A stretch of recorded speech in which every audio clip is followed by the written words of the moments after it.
Hoy es nuestro sexto jueves libre y vamos a hablar de arte y nos vamos a preguntar cuál ha sido el rol del arte durante la pandemia. Hace más de 10 días que el mundo ha cambiado por la COVID-19 y el proceso artístico. Las iniciativas culturales, la vida de los artistas también ha dado un giro exponencial. En este encuentro vamos a hablar de esta nueva realidad y de cómo el arte se está adaptando a ella. Antes de iniciar y presentar a quienes nos acompañan hoy, le voy a dar la palabra unos minutos a mi compañera Marilis Mejía, quien tiene un mensaje para darnos. Gracias, Carla. Buenas noches, bienvenidos, qué gusto saludarles. Les agradecemos por acompañarnos.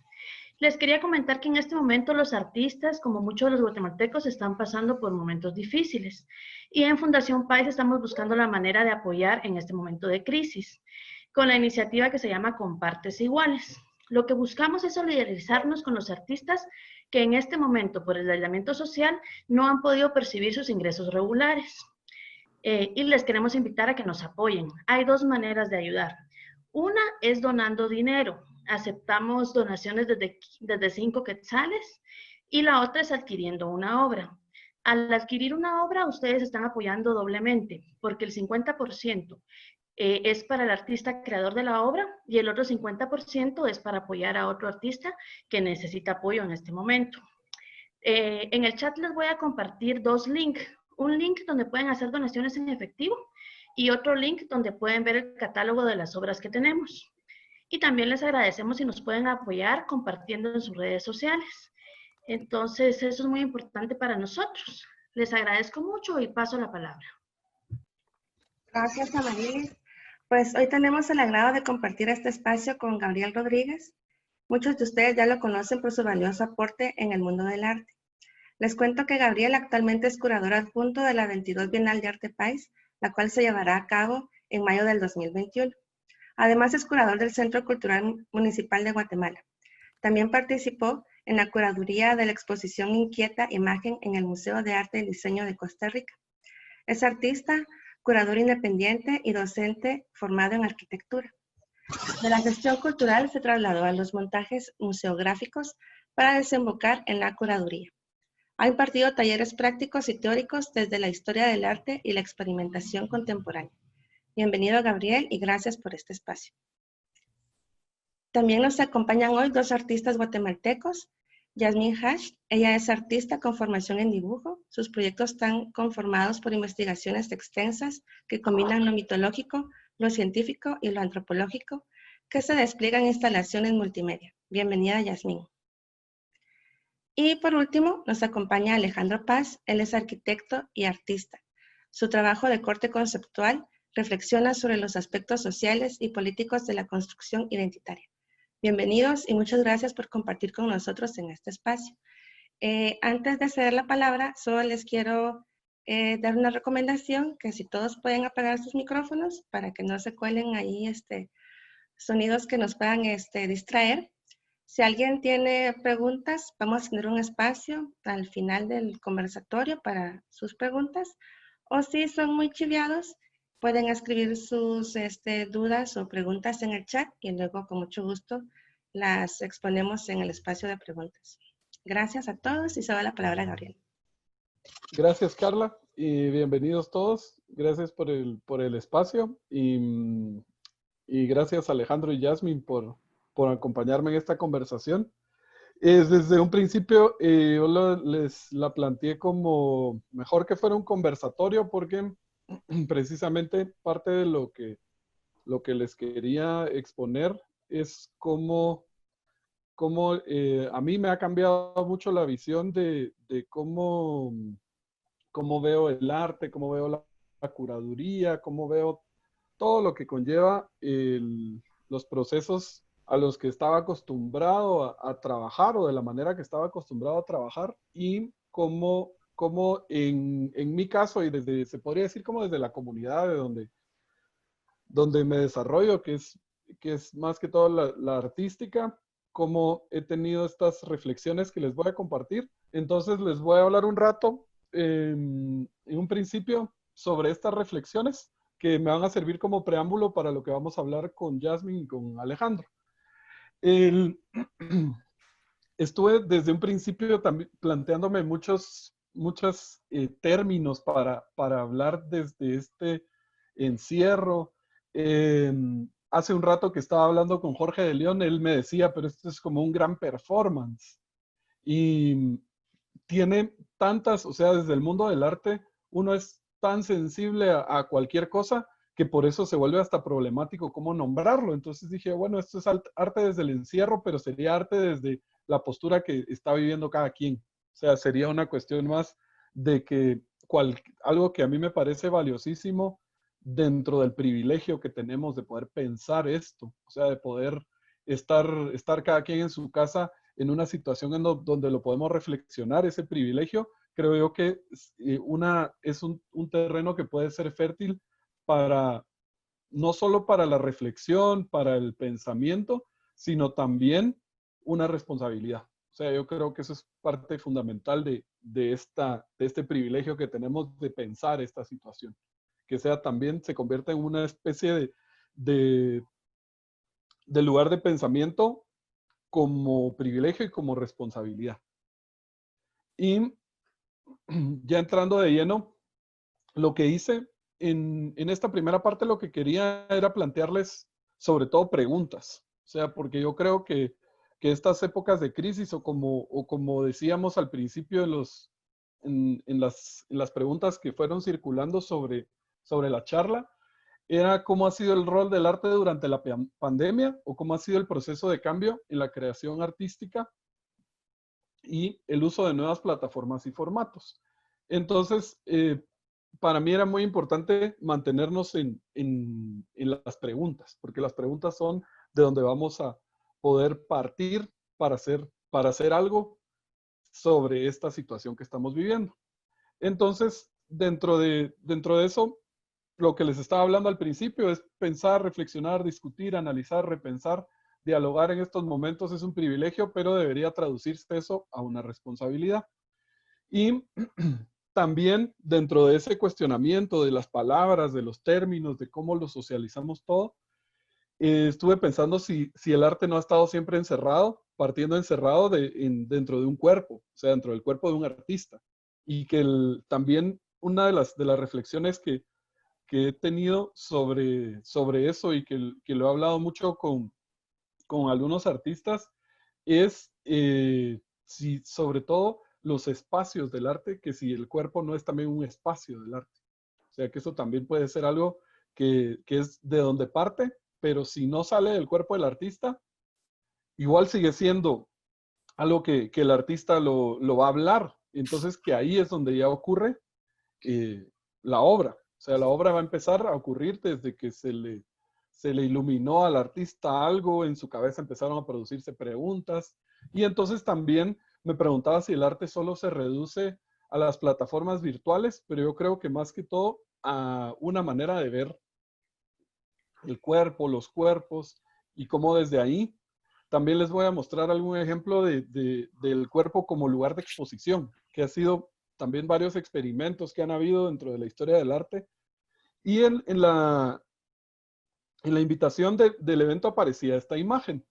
Y a mí se me hizo muy importante revisarla de manera muy superficial, pero sobre todo revisar no solo esta imagen de Edvard Munch, que él es el autor de esta pintura que la hizo en 1919, cuando él se contagió de la gripe, mal llamada gripe española, pero ya había algo, sobre todo en la mirada de Munch, que yo creo que tiene que ver con otras enfermedades, no solo esa que estaba viviendo en ese momento. Y entonces me puse a preguntar sobre si la enfermedad es algo que solo nos afecta en la dimensión corporal, refiriéndome al físico, o puede ser la enfermedad algo que nos afecta y que yo creo que en esta situación sobre todo es muy importante la parte psicológica de la enfermedad, porque los que no estamos padeciéndola de forma física, igual la estamos padeciendo a nivel psicológico, a nivel de los pánicos que podemos caer, de las paranoias. Entonces es una enfermedad que también para los que no están infectados físicamente, se podría decir que sí están infectados psicológicamente. Y entonces ahí encontré esta otra imagen que me parece igual de valiosa de Munch, que es el autorretrato en la clínica, porque Munch además era una persona asmática, entonces iba todo el tiempo a la clínica, pero yo lo pensaba sobre todo desde esta pregunta, si, o sea, nosotros ahora que estamos en esta situación, pensamos, sobre todo pensamos en no ir al hospital, ¿no? Porque el hospital es el lugar donde nos van a curar, pero pensamos en no ir por las condiciones, por un montón de cosas, pero al mismo tiempo, el no poder ir ahí se vuelve también un problema psicológico. O sea, pues sobre todo de incertidumbre. Y entonces ahí llegué a esta imagen de Munch, que es la que a mí me parece todavía mucho más interesante que las anteriores, sobre todo porque aquí Munch es 20, 30 años más joven y la enfermedad que está hablando aquí tal vez no tenía una cura o no había una receta para esto, porque tal vez de lo que Munch estaba hablando era de algo psicológico. Y entonces por eso me parece, esta imagen me detona mucho más lecturas. Y entonces yo empecé a pensar, bueno, esta secuencia de cosas que van pasando a partir de una enfermedad física, pero que también conlleva algo psicosomático, algo psicológico, esta imagen de Munch me evocaba muchas cosas. Y dentro de todas esas imágenes, creo yo que esta nos habla de otra enfermedad que venía tal vez antes, que era una enfermedad que por múltiples razones no ha sido diagnosticada, pero que yo creo que es todavía más grave, que es la enfermedad del consumo. Y entonces por eso esta imagen que sobre todo Munch, pues Munch no elaboraba sobre qué se trataba, pero es en un momento en donde ya la revolución industrial ya es un hecho y la modernidad ya está en el mundo asentada desde un par de siglos antes. Y entonces como eso puede ser algo todavía más grave. Y entonces de esta imagen llegué a otra de Munch también, pero entonces como en esta imagen, que es uno de sus últimos autorretratos, que es una imagen que a mí me evoca muchísimo, porque es una imagen muy sencilla, hecha a lápiz, que es cuando Munch ya está en esa imagen de una manera que ya casi es un esqueleto. Entonces, este dibujo también yo lo pensé como, bueno, en estos momentos en que estamos viviendo, no se trata solo de dignificar la vida, sino lo que está ocurriendo en estos momentos también es que toca dignificar hasta la muerte, en el sentido de cómo se están tratando esos cuerpos que nos dejan. También es un problema, o sea, no es solo la vida, que sí es lo más importante, pero también la dignificación de la muerte. Y también me hizo repensar la forma como nos relacionamos y sobre todo repensar la forma como nos relacionamos con la tierra y sobre todo esa idea de consumo que les decía. Y entonces a partir de eso, yo, bueno, ¿cómo nos podemos adaptar las maneras de exponer el arte a otros formatos, plataformas y medios? Pero todo esto también repensando la idea de cómo nos relacionamos, o sea, cómo nos relacionamos con el sistema económico, con la comunidad. Y entonces, dentro de esos primeros intentos de respuesta, hablando directamente del arte en sí, de cómo se expone, en dónde lo vemos normalmente, es que existen otros espacios aparte de los presenciales. Por ejemplo, existen los espacios, como en el caso de esta obra de Sildo Meireles, que son inserciones en los circuitos ideológicos. Nosotros normalmente pensamos el espacio como algo físico, algo tridimensional y donde nosotros recorremos. Y en el caso de esta pieza de Sildo, él está pensando en ese espacio que está fuera del espacio físico, el espacio de la galería, del museo, de los centros culturales.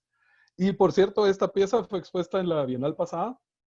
Y a mí esta pieza me evoca muchas cosas, como por ejemplo que existe un espacio político, uno social, uno histórico, uno psicológico, incluso uno onírico y otro mitológico, que son otros espacios más allá del físico, que nosotros por las mismas tradiciones del arte hemos estado reduciendo muchas veces las prácticas artísticas al puro consumo del objeto de culto, el objeto de transacción económica, el objeto sobre todo como un lujo, pero yo creo que en estos espacios, en estos otros espacios que hay, podemos repensar la manera como nosotros vemos la obra de arte. Y entonces podemos reformular la manera como nos relacionamos, y existe alguna alternativa a la dicotomía público-privado. Y entonces para esta pregunta, algo que estuve reflexionando mucho sobre ella y encontré en una pensadora que es quiché, que es Gladys Zull, algunas directrices, algunas respuestas a esa pregunta. Y como parte de esos ejemplos que les decía desde el principio, esta es una pieza de Chris Burden que él expone en televisión. Lo que hacía Chris Burden era comprar espacios de pautas comerciales y poner estos videos que eran bastante absurdos para el público. Aquí está dando su declaración de impuestos de manera pública. Y lo que hacía Chris Burden era que compraba esa pauta y ahí hacía su exposición. Entonces estos son otros espacios de exposición. Y entonces les quería compartir algunas reflexiones de Gladys Zull, que es para mí una pensadora que es clave y sobre todo me interesa también dentro de este proceso, aprendiendo un poco también de ella, cómo muchas veces lo que sirve es pensar en conjunto. O sea, también suscribirla directamente y empezar a pensar a partir del otro. O sea, del otro como un par, del otro como alguien que podemos construir pensamientos juntos. Estas son algunas citas que yo tomé, las del que ven aquí del lado derecho, de una entrevista que está haciendo Gladys Zull, que le está entrevistando Boaventura dos Santos. Y es la plática se la recomiendo mucho, está en YouTube. Y ahí encontré una clave para esta pregunta que yo me hacía de lo público-privado. Ella se planteaba en una de sus respuestas si podíamos salirnos de esa dicotomía y empezar a hablar, por ejemplo, de una diferenciación entre lo íntimo y lo comunitario, pero que no se desligan totalmente. Y también dijo otra frase que para mí era importantísima: la sociedad doméstica moldea la sociedad política. Y eso se refería a ella, a la manera como empieza a tejerse las relaciones desde un espacio doméstico, pero eso no quiere decir que esté desligado totalmente del espacio político, del espacio afuera de la familia. Y entonces agarré algunos extractos que les quería mostrar de este texto de Gladys Zull, que es Sistemas de Gobierno Comunal Indígena y la Organización de la Vida, de la Reproducción de la Vida. Y hay ciertos conceptos que, además, algo que me hace pensar mucho Gladys Zull, sobre todo uno pensando desde aquí de la ciudad, que es ahora donde estamos encerrados, es que existen formas de relacionarse más allá de la ciudad, y sobre todo en las ciudades, si se dan cuenta, muchas veces es lo problemático, porque podríamos decir que por los aviones fue donde entró la enfermedad a Guatemala. O sea, tiene algo que ver esta manera como nos relacionamos en la ciudad directamente. Entonces, este es un concepto que es básico en ella y que me parece muy importante como una forma de repensar en las maneras en que nos relacionamos. Y es esta forma de trabajo comunal que ella lo llama Kashkol, y es un trabajo que es un servicio comunal, pero obligatorio. Pero esa manera de verlo obligatorio me parece a mí muy, muy seductora, se podría decir, a nivel de postura, no solo comunitaria, sino política, en que no nos estamos pensando solo desde una estructura individualista del yo, sino empezar a pensar que hay cosas que todos usamos en común, y una de estas que ella menciona es, por ejemplo, los caminos los usamos todos. Entonces todos deberíamos ser responsables del camino.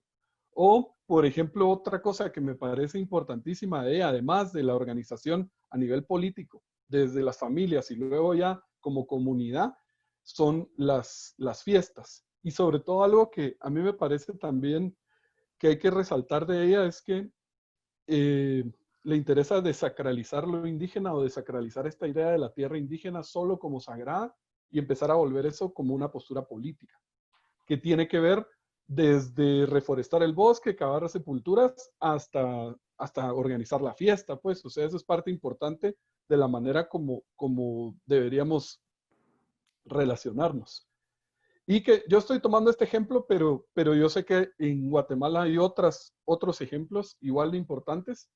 Y uno de esos, otro punto importante de este ensayo de ella es la manera como lo que les decía entre la relación entre íntimo y comunal, que es cómo empieza todo desde la casa, desde la familia o desde con los que uno se relacione.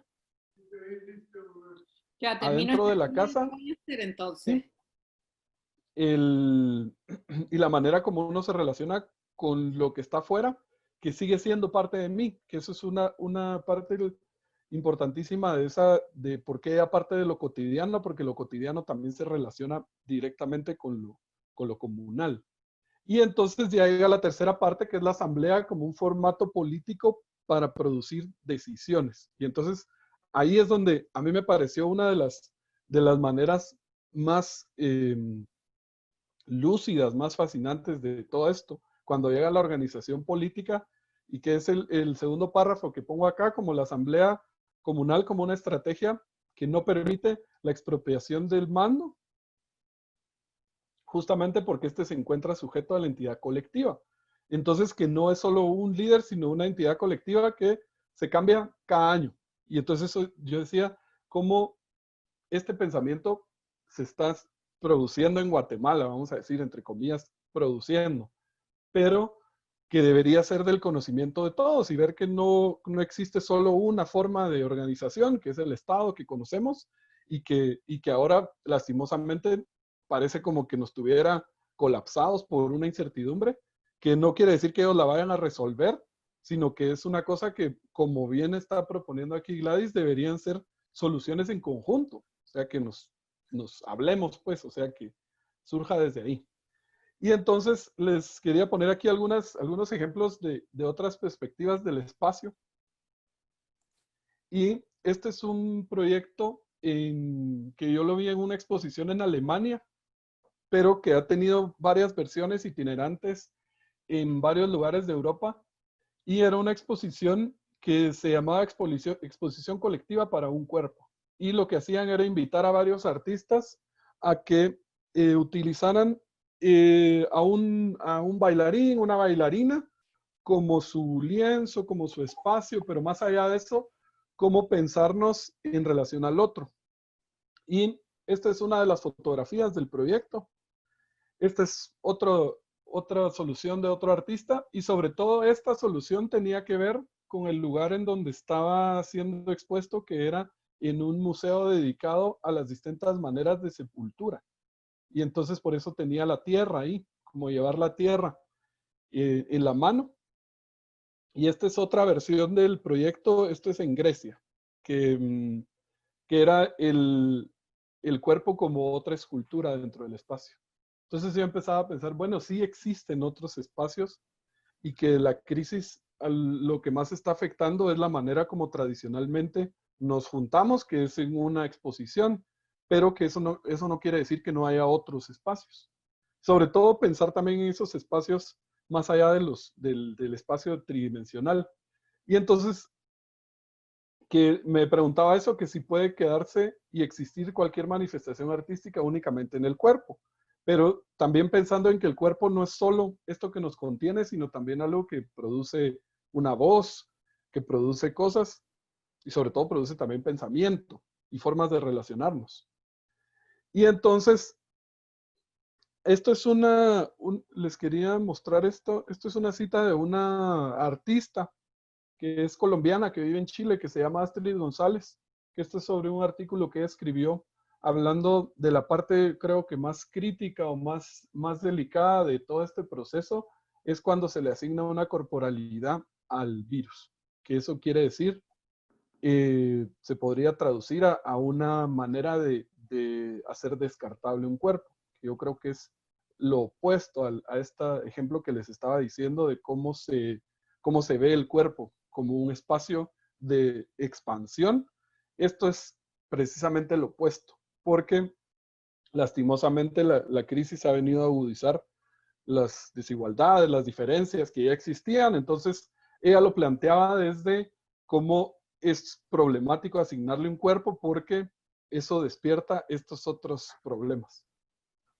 Y entonces, esto fue una reflexión precisamente de esa entrevista que les decía entre Gladys Zull y Boaventura, en donde él planteaba que hay ciertos idiomas sobre todo él decía, ponía el ejemplo de un idioma si no estoy mal, era en Kenia, en donde no existía la palabra o el término yo individual, solo se podía hablar en plural. Entonces eso como un punto de partida a nivel de idioma, creo que ya en su manifestación política puede ser algo mucho más fuerte. Entonces les voy a compartir rápidamente algunas reflexiones entre personales y colectivas a partir de esto que les acabo de exponer. Que sobre todo era ese pensamiento, que bueno, ¿cómo cambiamos ese pensamiento de será que sirve eso de sálvese quien pueda? Yo creo que no sirve. Pero entre eso y estas reflexiones también se las comparto de otros conversatorios que he escuchado, en los que he estado, que decían el mundo está en pausa. Yo creo que lo que está en pausa es la producción de cosas, pero en pausa el mundo no está, la gente no deja de vivir, pues. Entonces que me empecé a cuestionar eso. Y que los artistas no son productores de objetos, son hacedores de un montón de cosas. Y que también estuve pensando en esa relación a lo de la pausa, que arte y vidas son o deberían ser lo mismo. O sea, no se debe desligar una cosa de otra. Y entonces que los artistas no se van a desligar de su obra y de sus procesos de pensamiento durante el confinamiento, porque todo viene desde un mundo interior en relación con el mundo exterior. Y también creo yo que una parte delicada en el arte es cómo no hay que caer en oportunismos, sobre todo en lo delicado que es la relación de la enfermedad con el cuerpo, cómo el cuerpo se vuelve tan vulnerable, tan frágil, y que he visto algunos ejemplos y sí me parece muy nocivo tomarlo como excusa para lucrar, sobre todo para producir objetos. Y también yo creo que una parte importantísima es que el artista debería aprovecharse como alguien que está acostumbrado a resolver problemas, a resolver cosas. Lo hace todo el tiempo con su trabajo. Entonces también creo yo que es problemático esa relación del artista con el objeto porque usualmente solo piensa en eso. Entonces, sobre todo porque sí, es una manera de subsistir, pero creo que no debería ser la única. Y que al final, de cierta forma, nos ha ido amarrando estos pensamientos a que solo tenemos que producir objetos para poder vivir. Y quizás hay algo malo en todo ese sistema.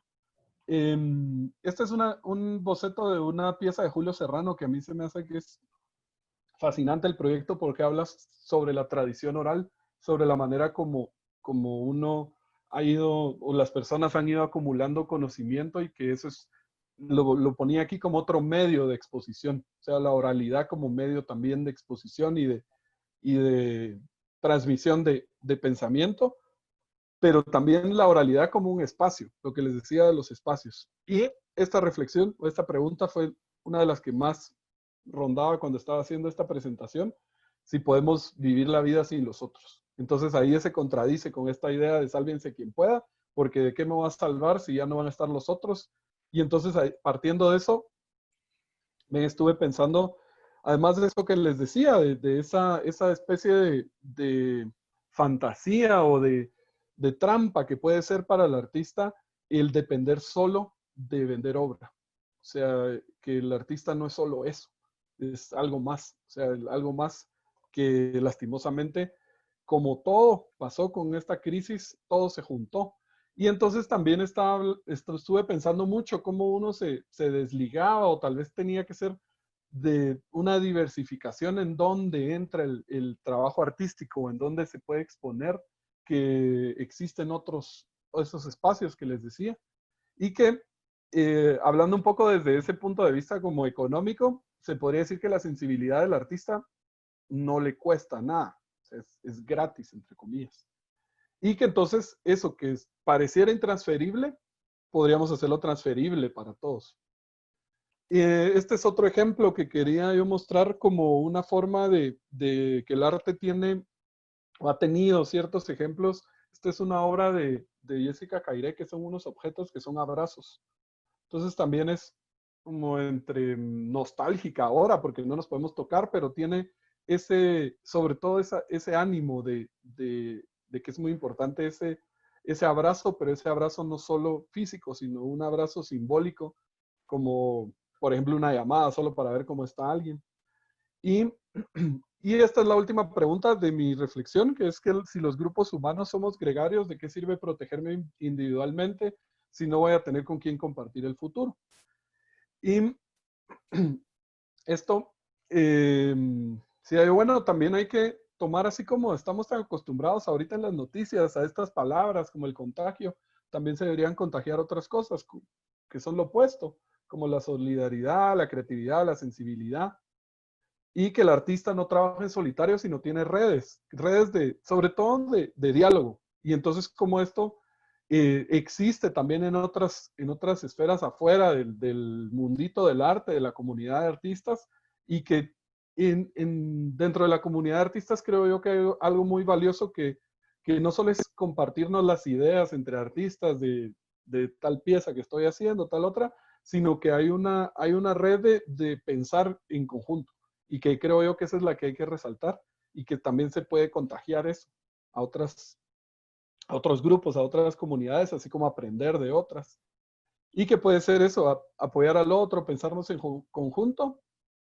Y había puesto esa última frase solo para terminar, recordemos el inframundo, sobre todo en una interpretación que se hace del inframundo, que lo leemos en el Popol Vuh como un lugar que no es en realidad solo un lugar físico al que bajaron los gemelos a pasar estas pruebas, sino también que el inframundo es de donde viene la comida, pero asimismo es de donde vienen las enfermedades. Entonces, es de pensarnos sobre todo en esa fragilidad del cuerpo, como es algo que es parte del mundo, que no es algo que es ajeno, pero que tal vez es como lo estamos viendo ahorita,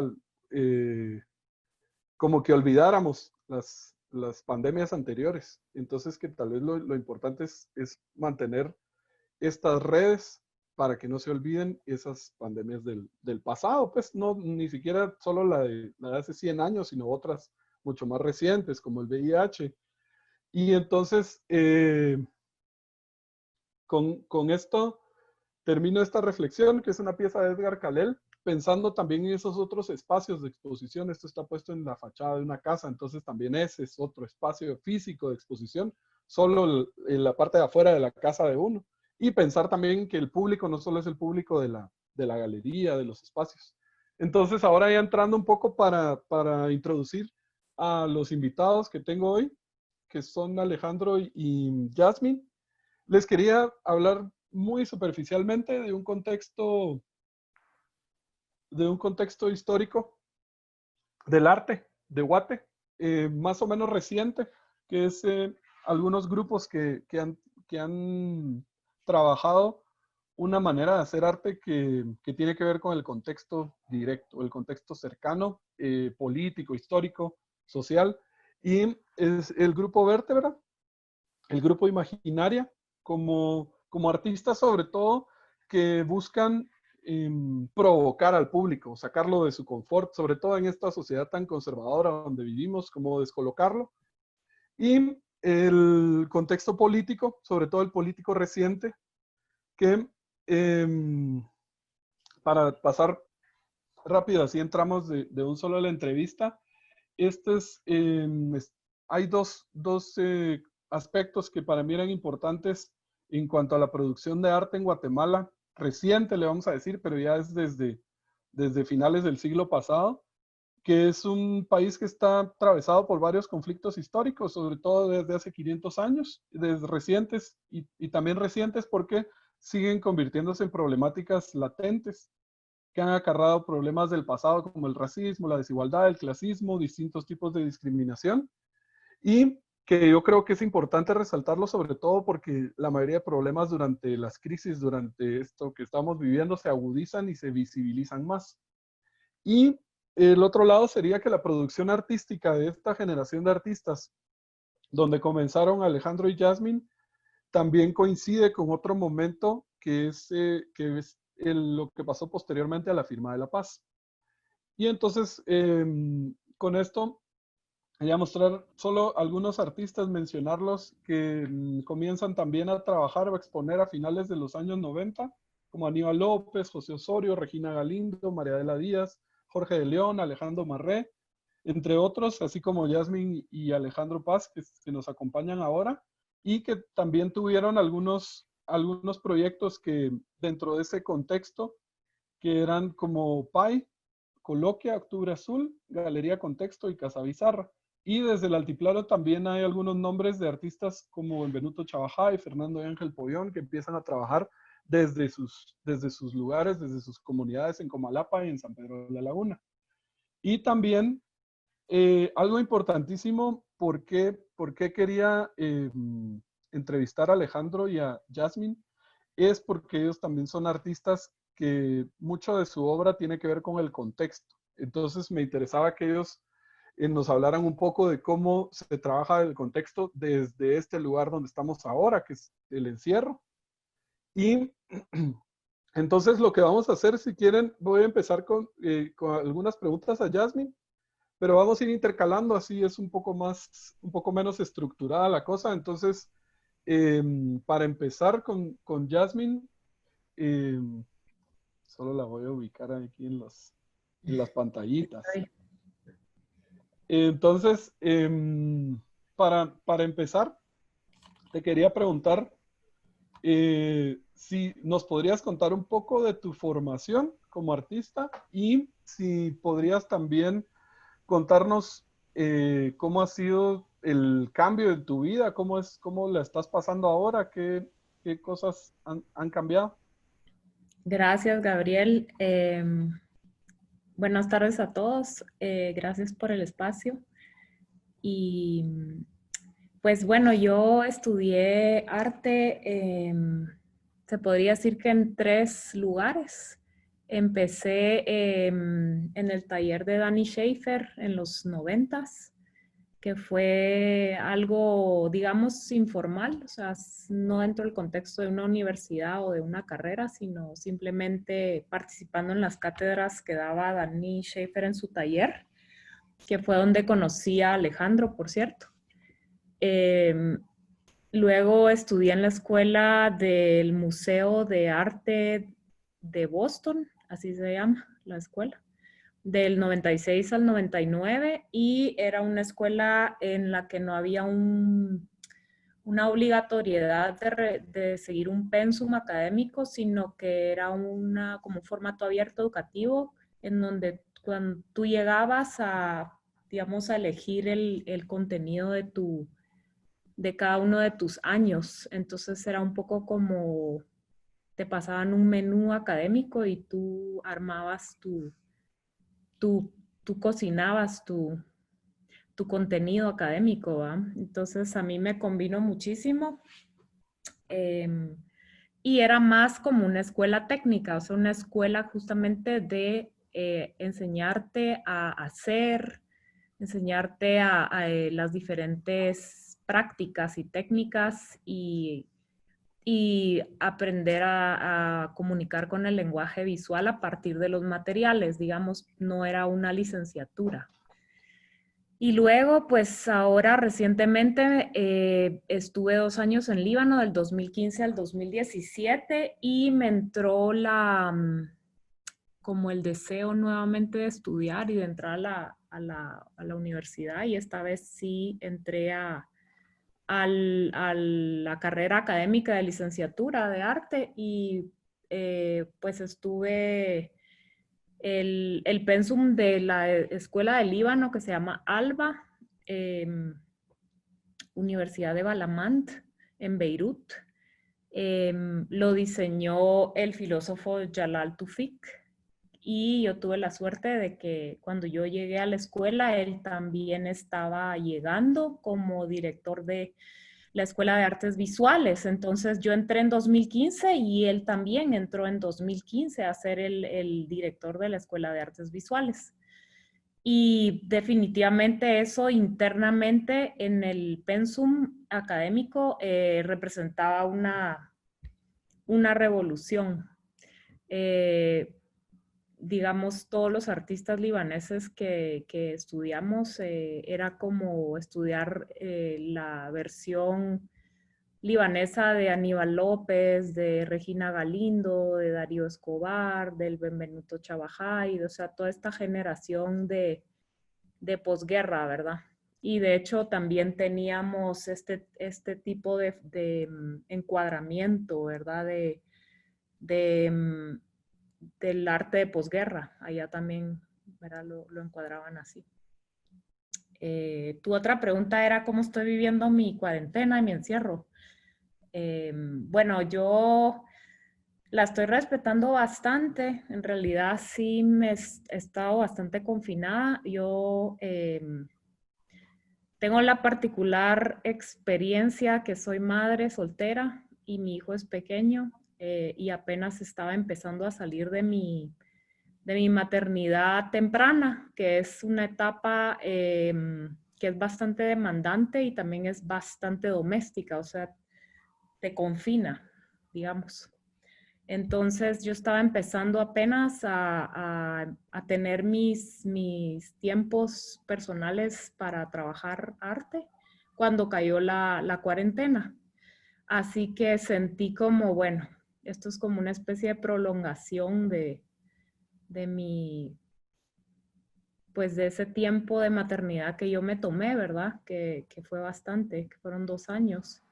Así que en cierta forma no fue tan traumático porque ya venía encerrada, ¿verdad? Pero definitivamente al inicio sentí como un alivio, voy a ser sincera, sentí un alivio de que el mundo se detuviera y yo, igual que yo, ¿verdad? Como yo en mi maternidad, dije, ay, al fin se van a detener todos, así voy a poder alcanzar nuevamente el ritmo del mundo, pero de ahí pues caí en la cuenta de que yo también estaba detenida, ¿no? O sea, yo también no tenía el tiempo que mandar a mi hijo al colegito y a la guardería me daba para avanzar, entonces yo también retrocedí 5 pasos, ¿no? Entonces, todo lo que según yo había ganado no era real, ¿no?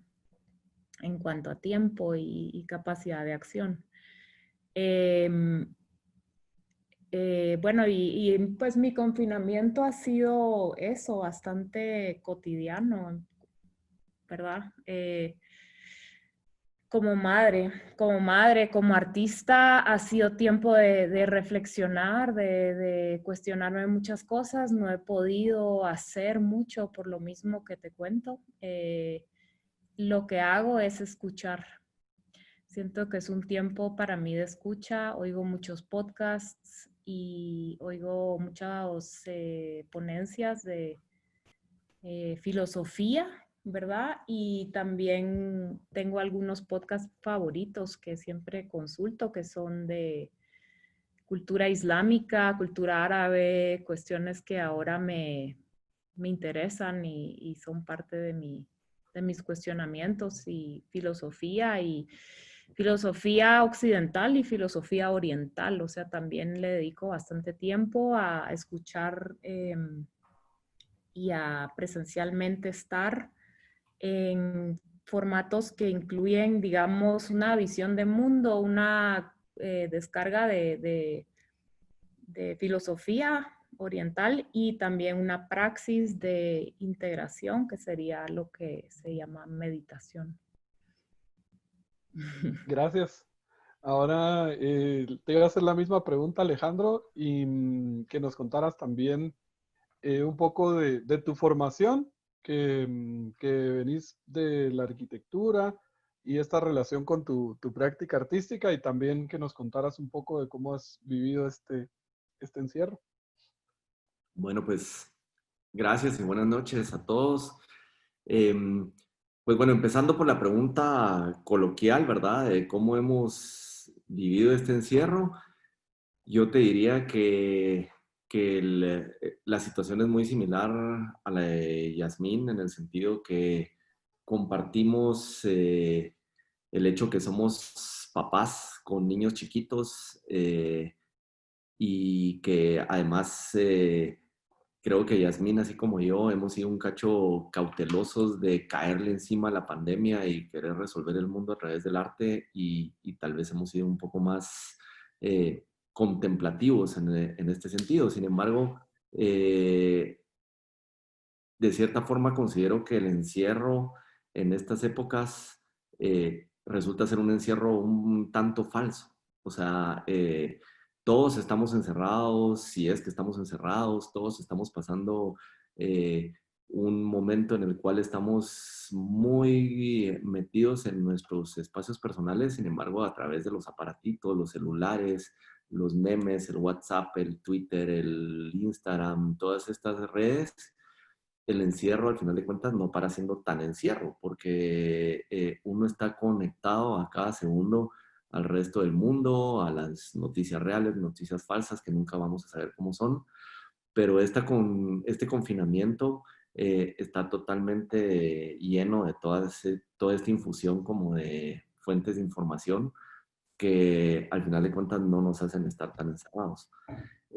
Personalmente, te digo que he estado trabajando muchísimo en arquitectura. Mi núcleo familiar es muy pequeño. Mi núcleo familiar se resume en mi papá, que ha estado estrictamente confinado, mi hermano, que no vive aquí, y mis dos hijos, que pasan mucho tiempo conmigo. Y, y entonces yo siento como que he vivido la relación de familia a través de mis hijos, tal vez porque ellos están empezando a conocer el mundo a través de una situación que nadie tiene una respuesta. Y, y el estar al día con ellos y el estar al día en diálogo con ellos, pues ha sido un ejercicio muy interesante. En el sentido de la creatividad y el arte, pues yo sí pienso que la cabeza no para. A mí me ha servido muchísimo a que, especialmente en la primera etapa de la pandemia, no había mucha actividad, o sea, la incertidumbre hacía que uno estuviera bastante estático y dentro de esa parte estática, sí pude tal vez como que diseñar una forma de poder estar en contacto con los intereses que tengo en el presente y a futuro, en el sentido de arte y creatividad. En la arquitectura me ha enfrentado a asumir el espacio de una forma totalmente distinta, lo cual me ha hecho regresar a reevaluar lo que la arquitectura es para mí, lo cual es buenísimo. Y vos dijiste algo que me pareció totalmente acertado, o sea, las personas que vivimos en cuestiones creativas y que trabajamos en el arte, en la arquitectura, en estas cosas, constantemente estás teniendo que resolver problemas de diseño y rediseño. Y el hecho de haber tenido que rediseñar de la noche a la mañana la vida cotidiana resulta ser un reto y un reto muy interesante. Sin embargo, sí pienso que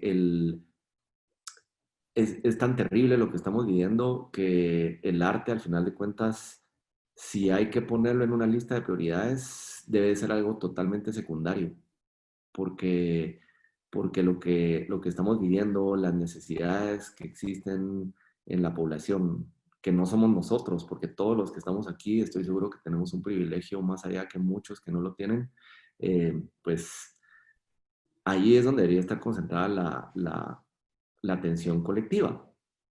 Sin embargo, para los artistas, o sea, dejando el arte por un lado, para los artistas, yo creo que sí es una etapa en la cual muchas cosas están pasando, muchas cosas van a pasar, y esta pandemia no se parece a las otras pandemias porque tal vez lo único que tienen en común es un principio, esperemos que un fin, una enfermedad y la incertidumbre, pero la forma como se trata esa incertidumbre en cada pandemia es distinta.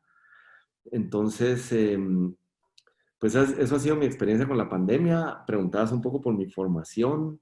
Yo estudié arquitectura porque mi padre es arquitecto. Viví toda la vida viendo qué es ser arquitecto y fue algo que me pareció fascinante. Sí hubiera querido, creo yo, en un principio haber estudiado algo relacionado con la arquitectura, tal vez, pero no tan complejo como es la arquitectura, como decir literatura o arte.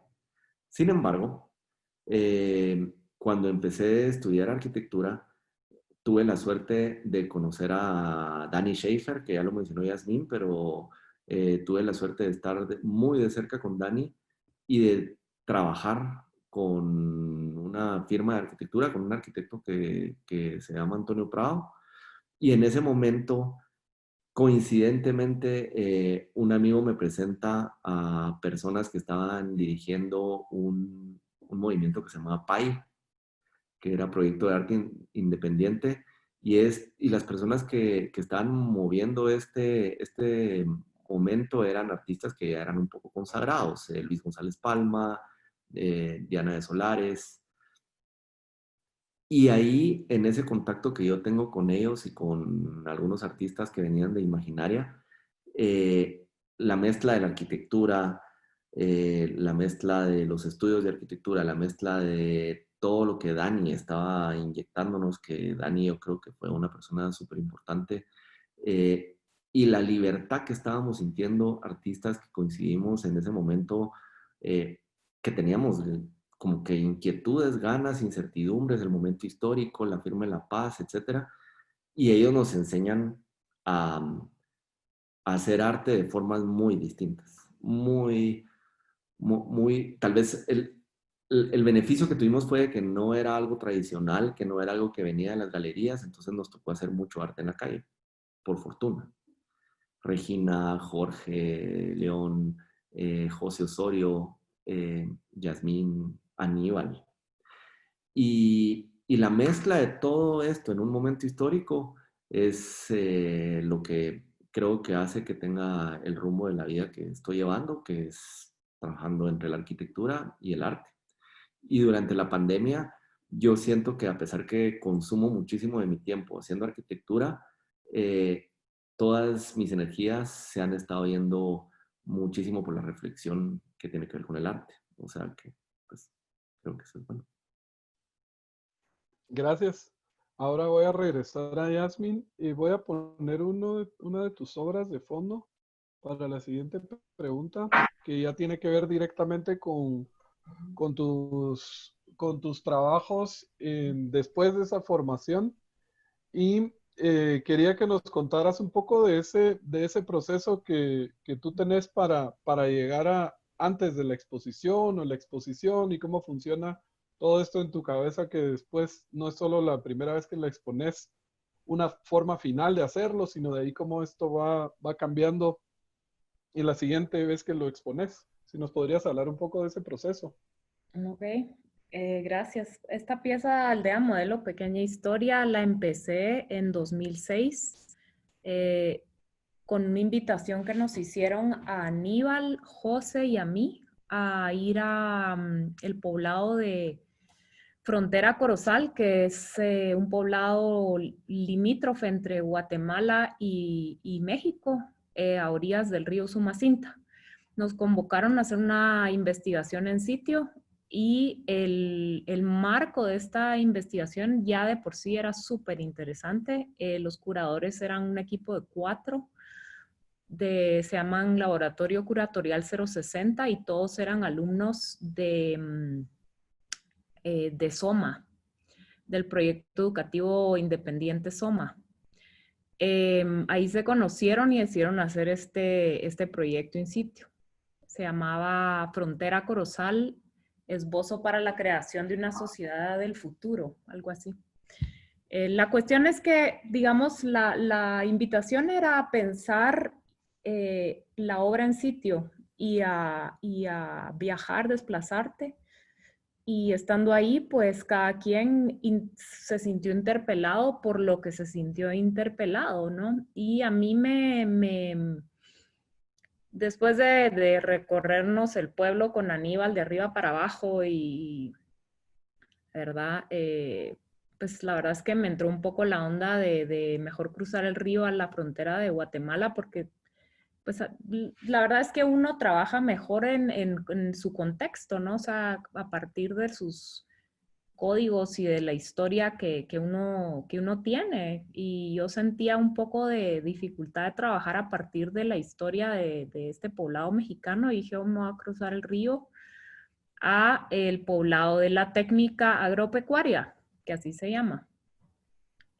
Ahí entré en contacto con los pobladores y entonces fue que uno de ellos me comentó que que en la época de la guerra, cuando se habían, digamos, cruzado el río a México para refugiarse y habían abandonado sus tierras, ellos se cruzaban de regreso el río a Guatemala solo para ir a ver sus cultivos, porque sí seguían, digamos, sembrando del lado de Guatemala, pero vivían del lado de México y como su situación era privilegiada en el sentido de que para escapar la guerra solo tenían que agarrar una lancha y cruzar el río, ¿verdad? Entonces tenían como todas estas libertades que, digamos, en el área de las montañas no se tenían.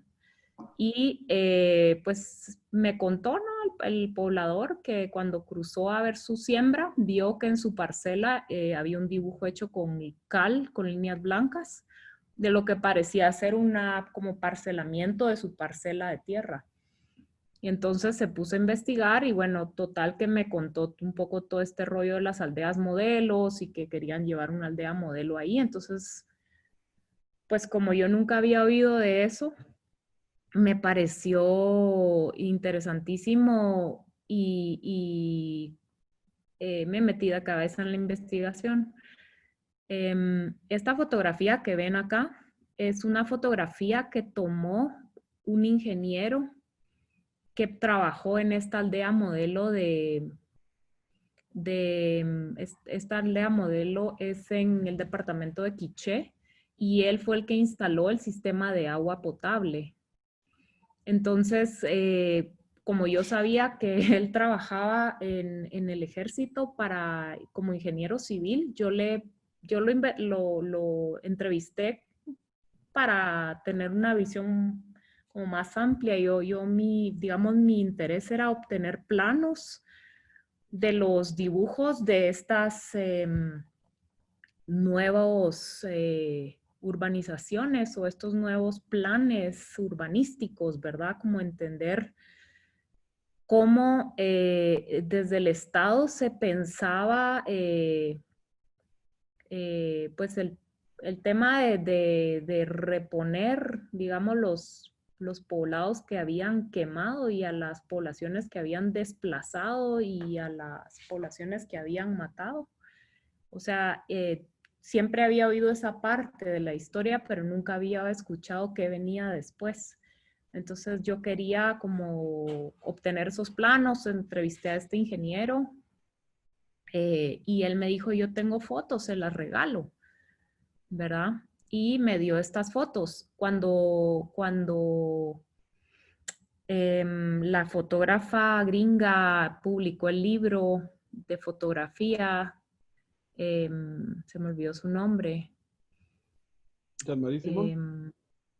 Jean-Marie Simón, me asusté porque las fotos que ella tiene de esta misma aldea modelo son casi idénticas. O sea, yo sentí en la documentación que el ingeniero y Jean-Marie estaban a metros de distancia tomando fotos de esta misma inauguración, ¿verdad? O sea, hasta hay una foto en donde están cortando una cinta los militares y los políticos de Guatemala para inaugurar el poblado. Entonces, digamos, yo empiezo con conversación, conversé mucho con los pobladores de la técnica.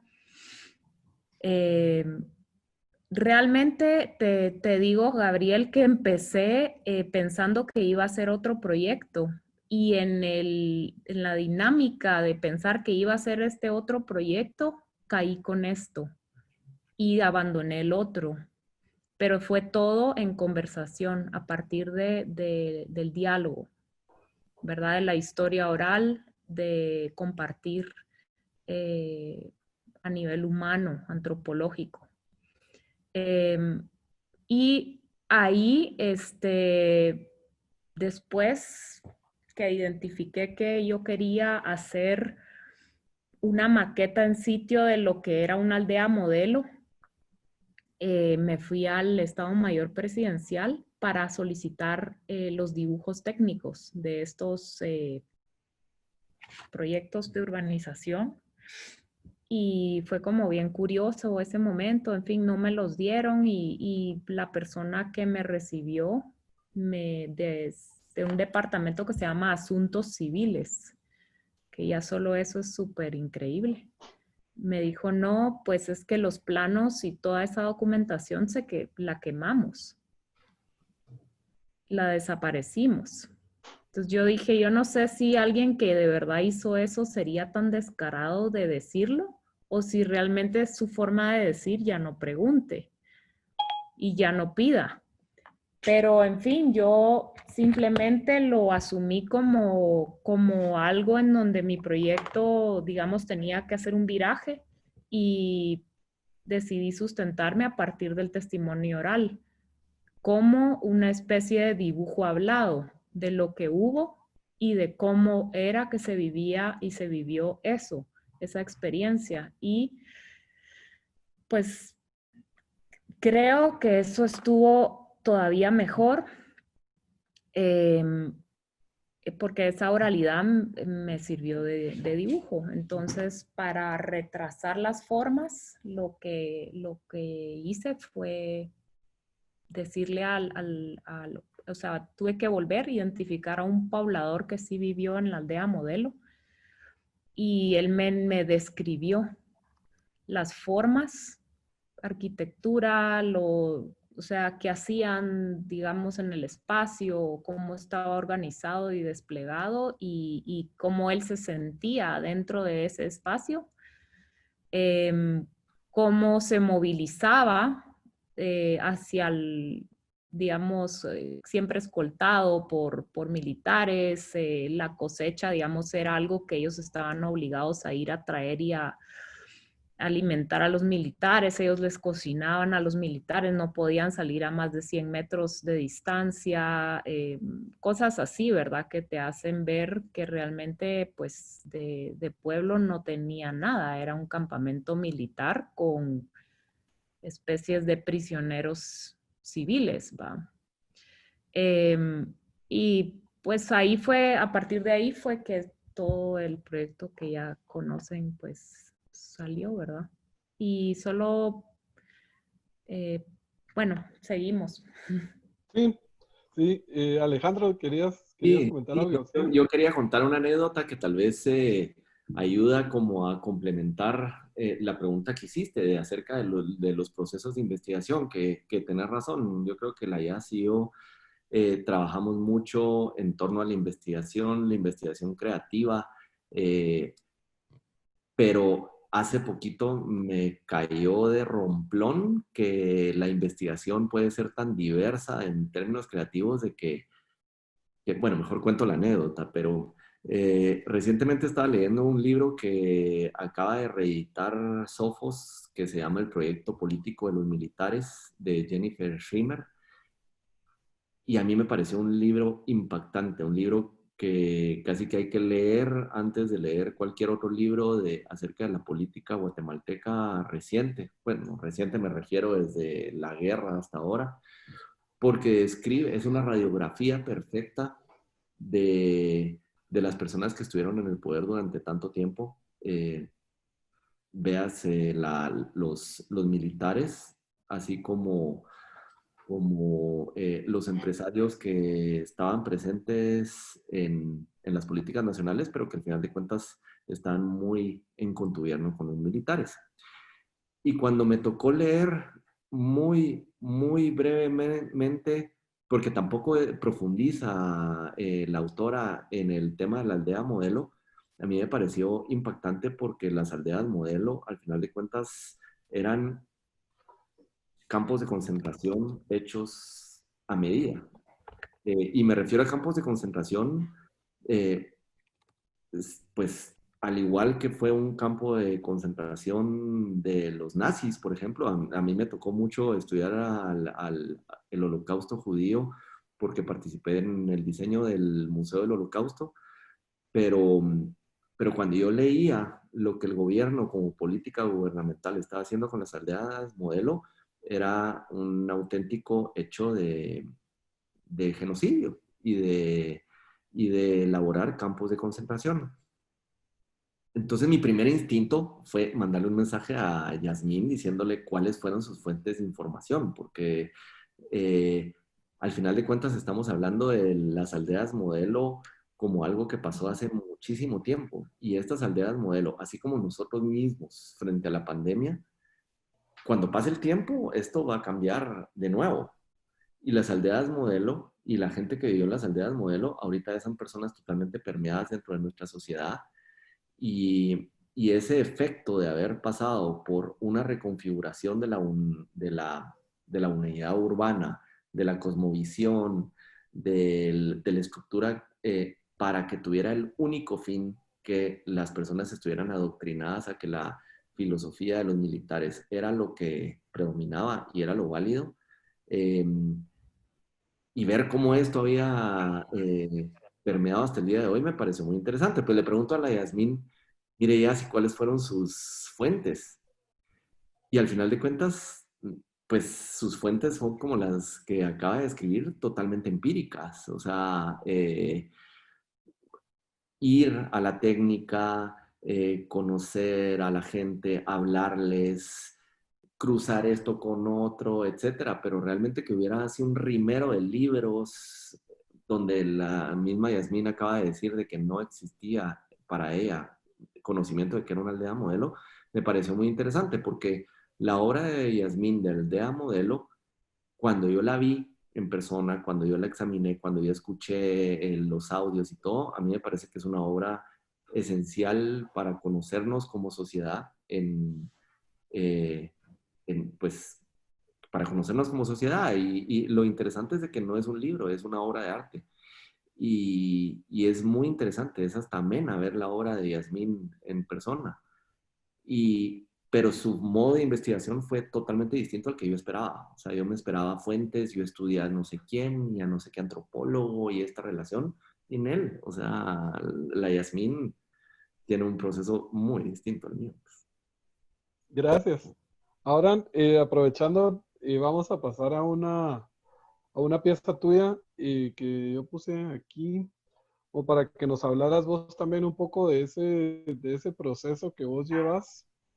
Y también esto sería para los dos, después para Yasmin, cómo ha cambiado su proceso de estas piezas que son de la primera década de los 2000 a lo que están haciendo ahora. Entonces, si quieren, empecemos con Alejandro, si nos puedes contar un poco de estos procesos iniciales que tenías. Sí.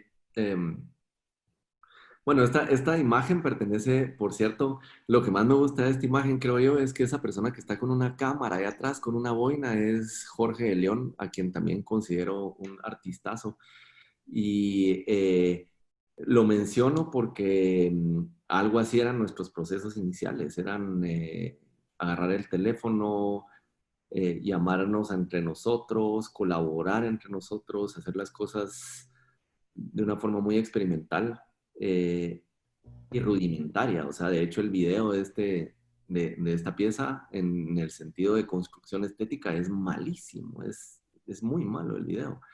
Las fotos también son muy malas y, y eso me gusta en el sentido de que en ese entonces nosotros estábamos totalmente concentrados en explotar el concepto, en generar acciones que incluso fueran efímeras. Jorge, por ejemplo, no le gustaba documentar sus obras, recuerdo en ese entonces. O sea, nunca no, lo miraba organizar la documentación, porque para él lo importante era hacer la pieza y no documentarla. O sea, la documentación te liga a lo material.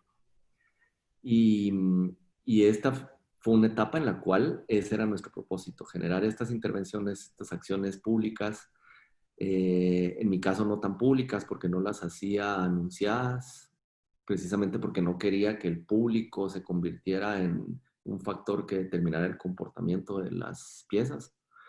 Eh, y así empezamos. Yo creo que fue una forma muy interesante de empezar porque esa explotación, ese desligamiento de lo material y de la galería en sí, nos hizo afinar muchísimo una línea conceptual dentro del resto de nuestro trabajo. Gracias. Ahora voy a regresar a otro con Jasmine. Te quería pedir si nos podías hablar de un proyecto más reciente pero sobre todo otra pregunta que tenía para ti es también, pues, además que tenés esta pieza atrás tuyo, así podemos ver las dimensiones de este dibujo que es además un autorretrato. Que nos contaras, pues, de tus procesos de ahora, pero sobre todo de esa relación que tenés con el dibujo, que sé que para ti es muy importante. Ok. Entonces, voy a empezar por la relación con el dibujo. Este dibujo sí es un autorretrato. Me voy a hacer para atrás solo para que vean la escala.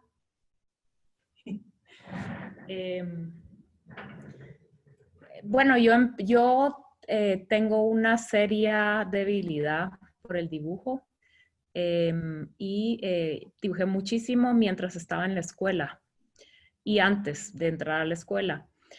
En estos tiempos de encierro me gusta repensar el dibujo porque me doy cuenta que el laboratorio que es la escuela de arte y que replica esa infraestructura en el estudio del artista, digamos, esta especie de laboratorio desde donde el artista trabaja en solitario y luego de que produce, saca su producción al mundo y entonces entra esta dinámica de no solo de conocer la obra, pero también de circularla en términos de mercado y de mercado. Me ha hecho pues repensar el tema del estudio, ¿verdad? Y el tema del dibujo, porque cuando estuve en la escuela fui muy prolífica y realmente cuando lo veo para atrás era el contexto desde el cual estaba produciendo. Y es un contexto cerrado en el sentido del mundo del arte. O sea, es un contexto puro del mundo de arte. Cuando salí de la escuela y salí al mundo, digamos, regresé a Guatemala, encontré toda la obra que estaban haciendo mis contemporáneos, que era justamente obra que salía al espacio público y se planteaba interactuar o interceptar dinámicas reales, dinámicas cotidianas de la urbanidad, ¿verdad? O de la vida misma, en el espacio de la vida misma, pues en el espacio de la vida pública. Entonces eso es completamente otra cosa, ¿no? Y a mí eso, digamos, me hizo tener una crisis porque yo realmente no quería estar confinada en el espacio de mi estudio de arte. Me parecía tan artificial y tan producido desde entonces mantener ese encierro que yo tuve crisis también con mi praxis y mi digamos, mi relación misma con el dibujo. Pero más por eso, porque yo no quería producir desde ese encierro del estudio. Eso por un lado, ¿verdad? ¿Quieres pasar al otro Estábamos proyecto, leyendo al nuevo? Perdón. Sí, sí, sí, sí, sí, súper. sí, sí. Sí. Y también esta reflexión me genera, o sea, me parece que tiene que ver con mi viaje reciente al Líbano, porque cuando yo me fui al Líbano y decidí quedarme más tiempo de lo previsto, digamos que pasado de ser un viaje de vacación a ser un viaje de permanencia, yo sentí la ausencia de contexto familiar en mi vida, de nuevo, y mi instinto fue volverme hacia el dibujo nuevamente. Eso lo que me confirma es que cuando yo me encierro, tengo una relación prolífica con el dibujo, ¿verdad? Es como parte de esos códigos del dibujo estar en soledad o en un espacio de laboratorio, más o menos, ¿no? Entonces, este proyecto que hice en Líbano es es una propuesta de expandir justamente los límites del dibujo o lo que se considera dibujar. Y pues para mí, yo venía de toda esta historia de la aldea modelo y estar en Líbano era para mí ir apenas a conocer esta historia que yo no tenía a la mano, ¿verdad? Entonces, lo único que yo sabía es que yo tenía parte de mi sangre, era de ahí, que yo tenía una atracción fatal por esa tierra y que yo tenía, o sea, que existía como un magnetismo de mi cuerpo hacia ese gran cuerpo territorial, ¿verdad? Y cultural y universo, ¿verdad? De paterno en mi caso. Entonces yo decidí trabajar con el material del imán, un poco porque se me hizo bien significativo y poético esa capacidad de magnetizar, ¿verdad? Que tiene. Entonces partí del imán, del material imán, y pues me puse a colectar polvo de metal en las calles del Líbano, en las aceras, y bueno, finalmente lo que podía colectar era bastante poco para lo que yo necesitaba para dibujar con este material. Y pues en la arena, en la playa y así, ¿verdad? En lugares donde hay como residuo. Y bueno, finalmente colecté el material en un taller de tornos mecánicos industriales y me parece, o sea, lo interesante de haberlo colectado ahí es que el taller fabricaban aros de carros y el aro de carro aparentemente tiene una mezcla de metal, grafito y asbestos. Entonces, pues, asbestos aparte de salud, bla, bla, bla. Me pareció increíblemente interesante que este polvo de metal ya contuviera grafito, que es el material que trae adentro los lápices que usamos, porque mi intención era expandir los límites del dibujo. Entonces dije, ahí está, ¿verdad? Lo increíble. Y pues me puse hice dos cuestiones. Dibujé tradicionalmente, lo que le llamo dibujos terminados, y hice una mesa de dibujo, que es esto que estamos viendo en pantalla, en donde básicamente es como una especie de tornamesas de dibujo. Es una mesa en donde se mezcla, o sea, en el sentido del DJ, de la música, o sea, como se hace en vivo dibujo, ¿verdad? Entonces, esta mesa tiene un mecanismo eléctrico que hace que dé vueltas estos dos círculos que ven ahí que están manchados con el material. Y al girar y sobre la superficie de estas mesas que giran sobre sí mismas, le puse imanes. Entonces, y tiré el material encima, un poco como en este acto así, como volver a la poética un poco de la magia de que el artista es un poco como un artífice que solo organiza, pero el resultado no es tan importante como las dinámicas que pone en juego, digamos. Entonces, tiré el polvo y la misma fuerza de atracción de los imanes organizó el material sobre la superficie del papel. Y en el roce constante fue, digamos, o sea, como manchando la superficie y grabándola, ¿verdad? Entonces, en esta mesa, pues también tuve estos dos escenarios. Un escenario es una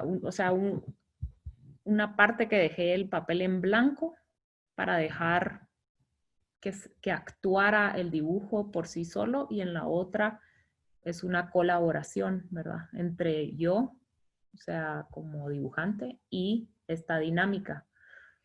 Y sobre la pared también habían dibujos terminados, ¿verdad? Que tenían que ver con definiciones o pues mi forma, mi propuesta de la definición de la palabra deriva. Entonces, pues el proyecto, estos dibujos que estaban sobre la pared también tenían imanes entre el tablayeso y el papel, y entonces también tenían esta materialidad encima.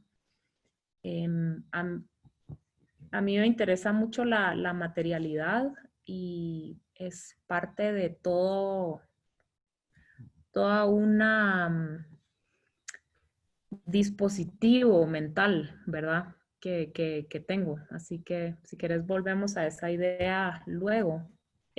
Solo los textos que ven abajo de cada dibujo es un poco como cuando uno está viendo una película en otro idioma y hay subtítulos. Entonces le añadí esta capa de texto al dibujo en donde, digamos, las imágenes tienen subtítulos.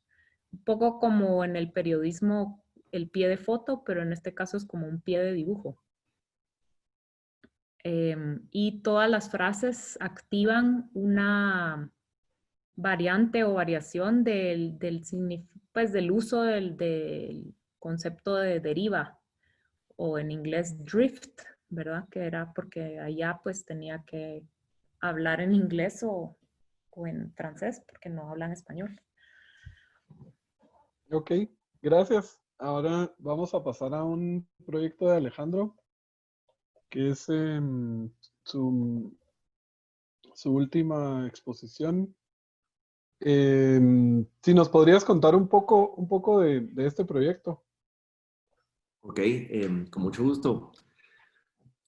En un momento dado, hace año y pico, tal vez año y medio, tal vez 2 años, me entró la duda de qué había sucedido con este proyecto, que eran unos edificios y un complejo turístico al que acudía la clase media que tenía los recursos para poder ir a vacacionar a las playas del Pacífico, que yo sabía o alguien me había dicho que cuando se hizo el Puerto Quetzal, se cambió la configuración del mar, subió el nivel del mar y se comió el proyecto.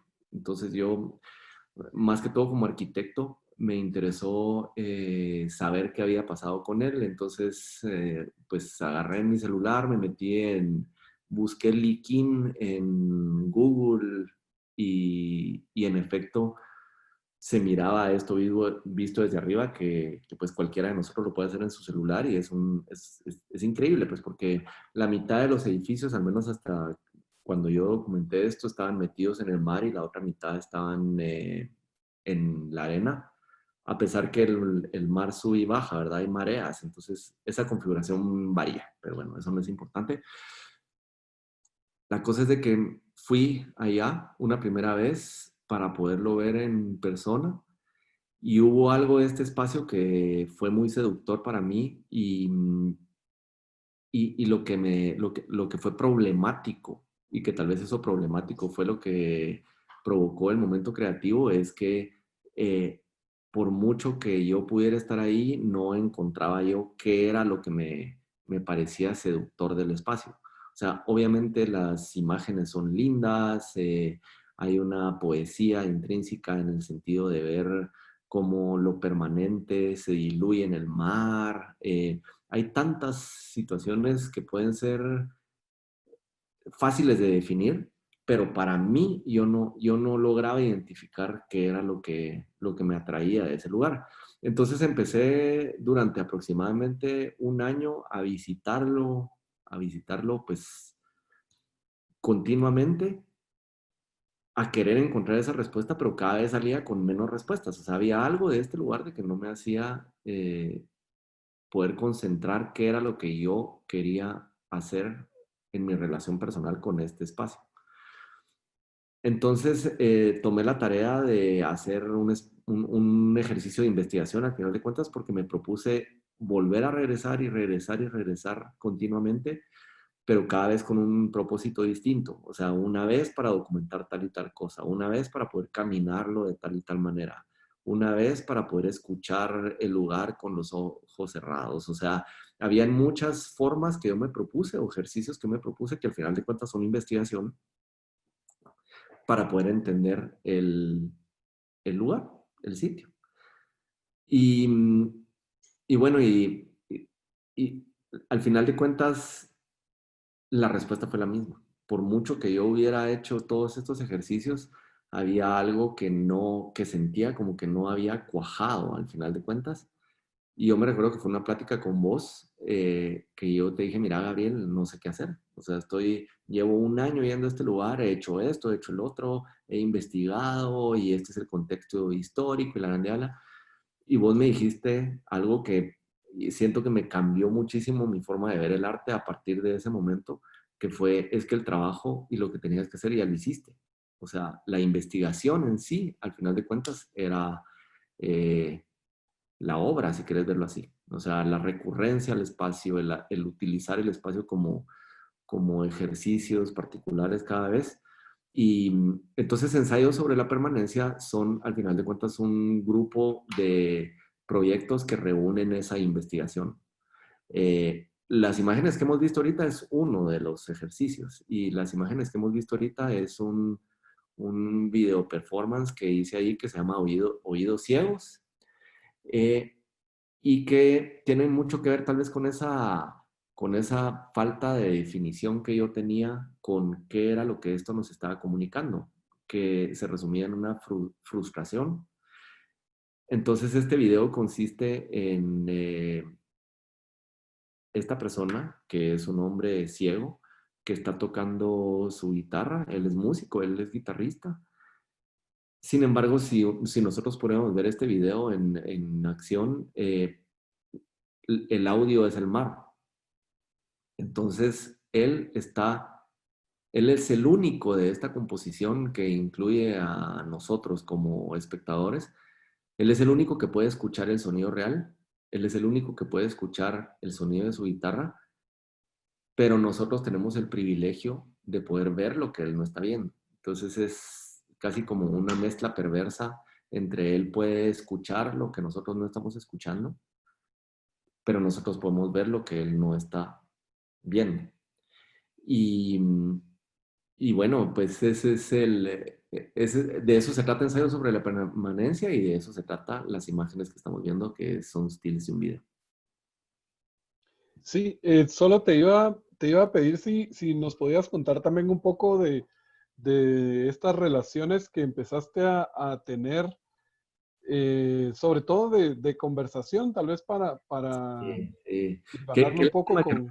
qué lástima que no podamos ver los videos, porque al final de cuentas Son es videos, ajá. videos y este video a mí me parece esencial, pero en una de estas visitas,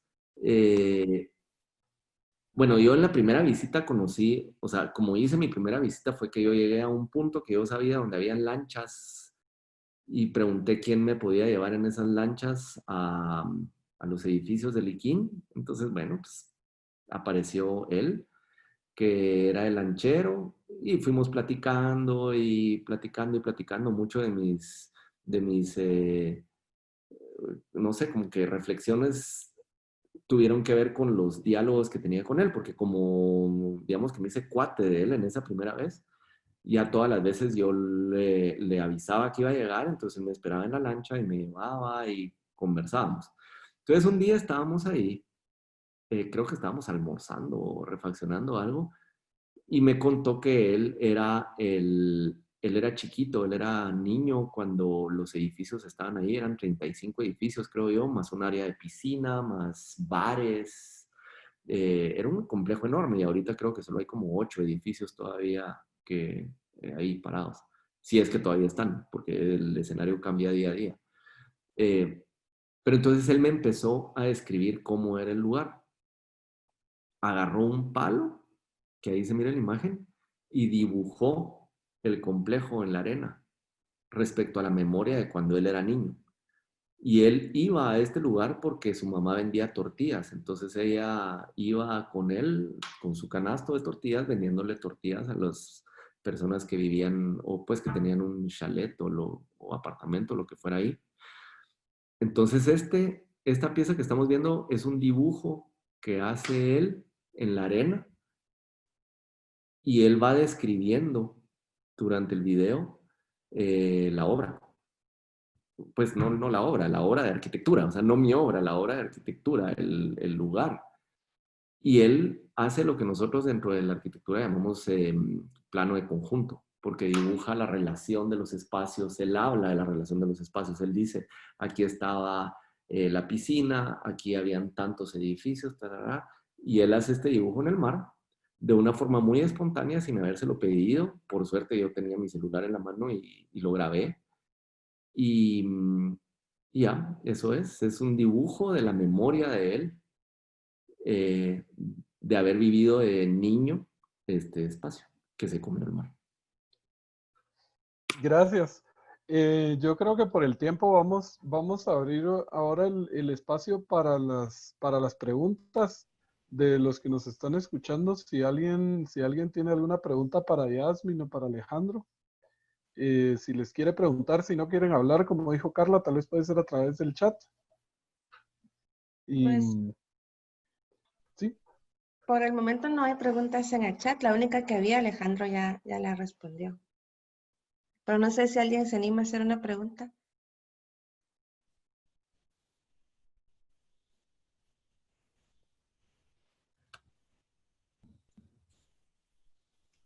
Pues están yo algo veo chiviados. similitudes con el abordaje de Aldea Modelo y esta pieza en el sentido de que aquí está el poblador local dibujando este plano de algo que ya no está presente tal cual era y que es a través de su memoria que accede a esa configuración para ¿Sabes? que usted... Lo pensé ahorita que estaba hablándolo yo, lo pensé, o sea, yo dije, bueno, esto es como cuando, ya, o sea, hablando Sí, aquí, lo pensé, esto es muy similar a cuando Yasmín llegó a la técnica y el habló con... abordaje es similar. Lo Ujú. que pasa, O Yasmín, sea, es es hay una hay distopía en el sentido de que el espacio al cual ese plano se refiere ya no existe, ya no está.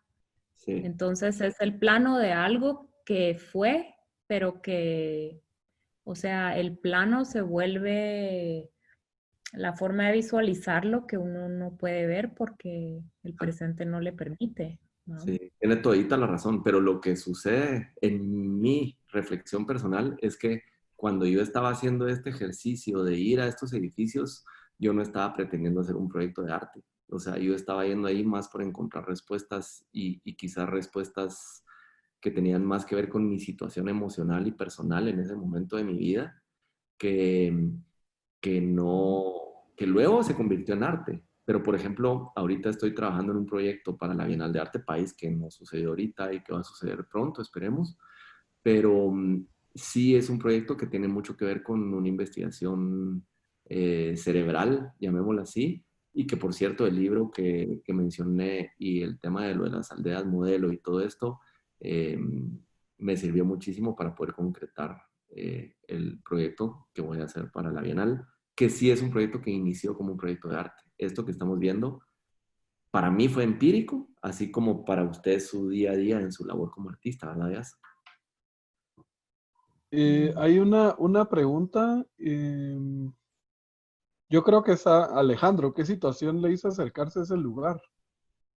Al del, si es el del mar, fue la memoria, porque yo iba de chiquito aquí, iba con mi familia a una casa que estaba cercana, pero no, visitamos los edificios por visitarlos, pues yo nunca pernocté en este lugar. Yo iba con mi familia a una casa cercana e íbamos y caminábamos. Y tengo memorias de caminar de un punto hasta llegar acá, hacerlo de noche. Me recuerdo mucho que íbamos de noche.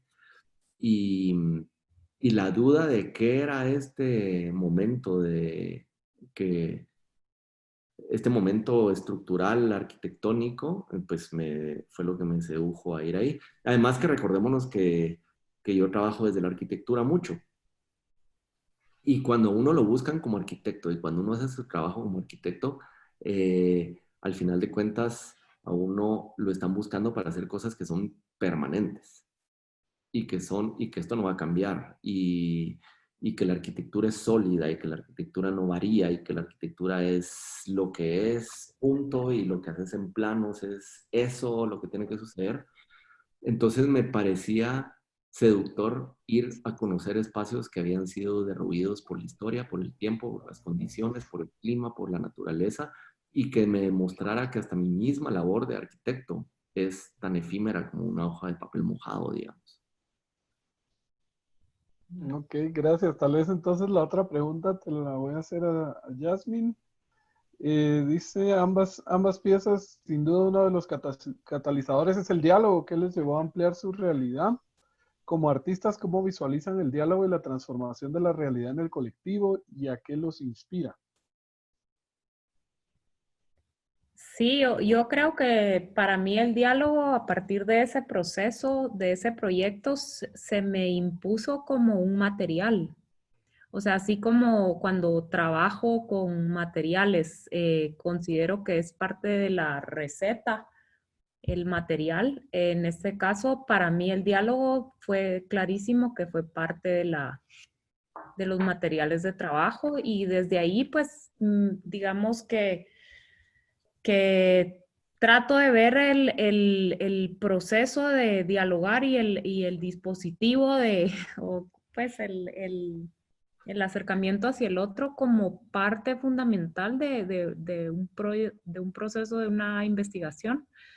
Creo que depende mucho también de qué es lo que uno está haciendo, ¿verdad? Porque si justamente la investigación comienza por teoría o por analizar un texto o dialogar con una pieza de académica o de algún pensador, es otro procedimiento porque estás como bajando de la realidad, digamos, de conocimiento, de academia al mundo, y aquí es al revés, el procedimiento que a mí, pues a mí es el que realmente más me gusta, es levantar del suelo al cielo.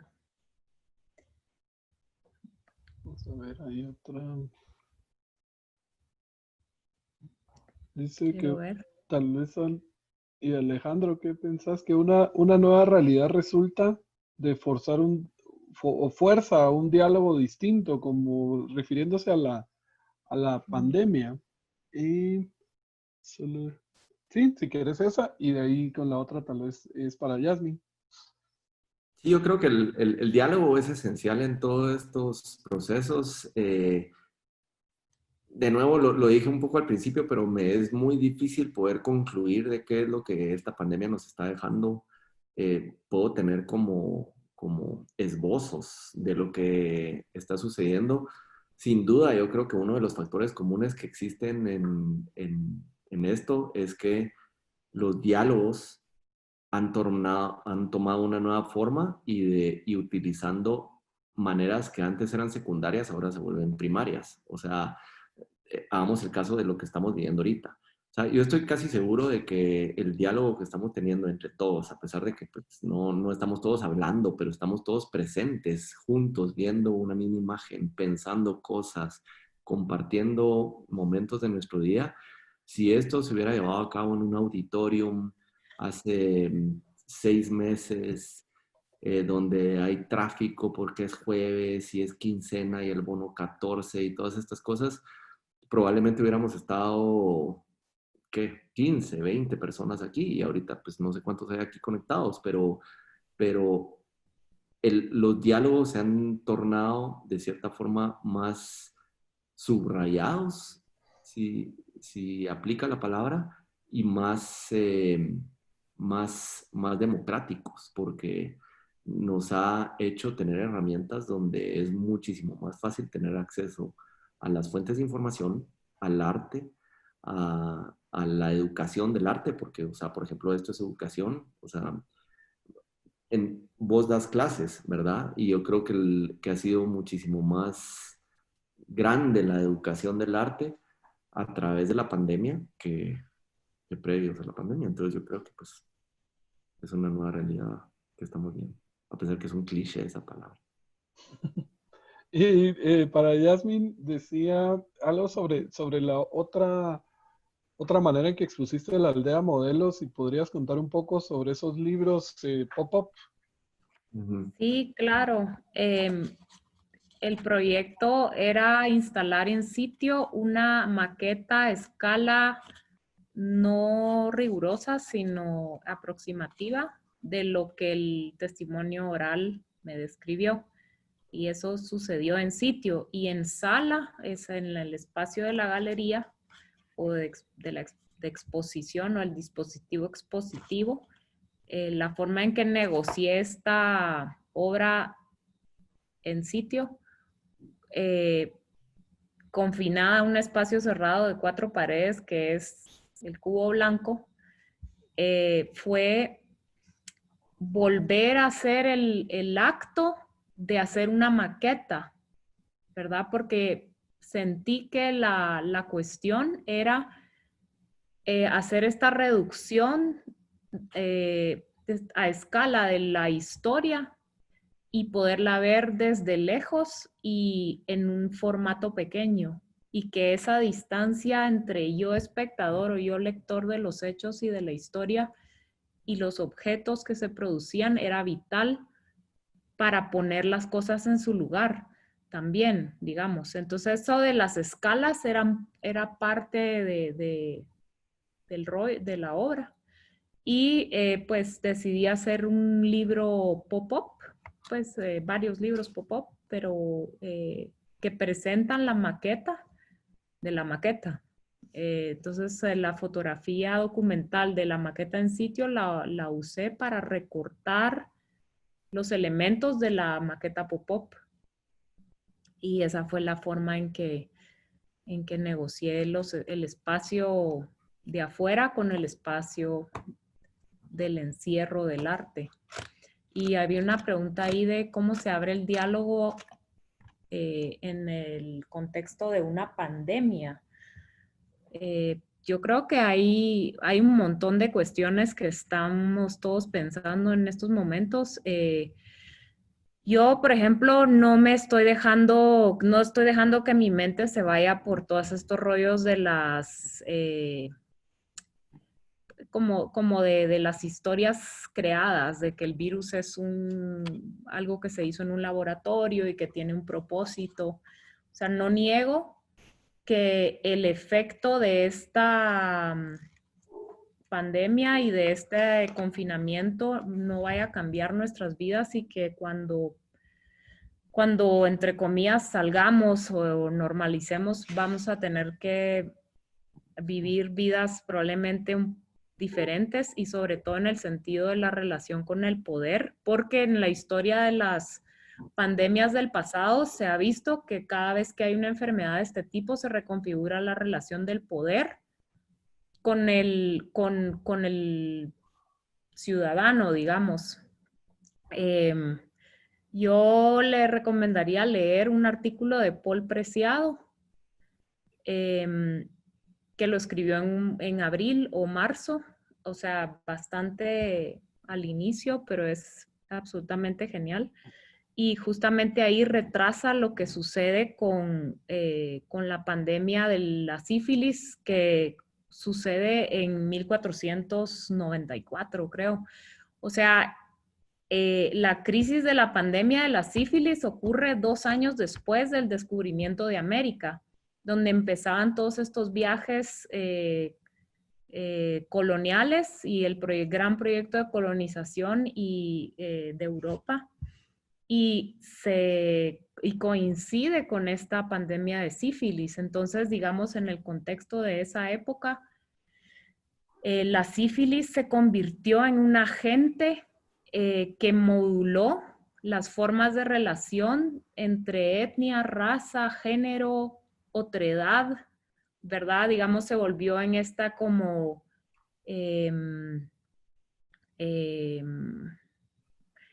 le dio forma al prejuicio pues, nos decían que era una enfermedad de América y entonces que no había que acostarse, tener relaciones íntimas con personas de América o indios, porque eso era lo que le pasaba, se volvió una cuestión moralizante, entonces se volvió como una justificación médica para el racismo y entonces todo eso que sucedió con la sífilis es un ejemplo bien claro de lo que puede suceder hoy con esta pandemia a otros niveles y digamos, con la realidad contemporánea que tenemos de este ejercicio de poder actual y de control en donde nosotros mismos somos el dispositivo que reproduce el poder, porque nosotros mismos tenemos el celular en la mano y tenemos la cámara en la mano y nosotros mismos somos la fuente de que retroalimenta la estructura de poder.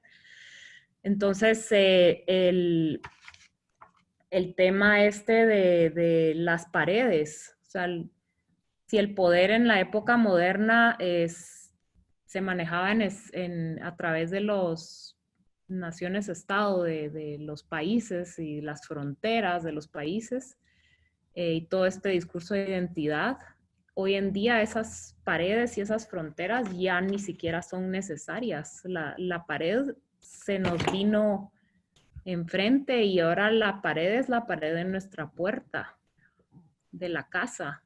Y los límites son los límites de nuestra propia piel, porque no podemos tocar al otro, no podemos estar en cercanía, proximidad con otro cuerpo ahorita.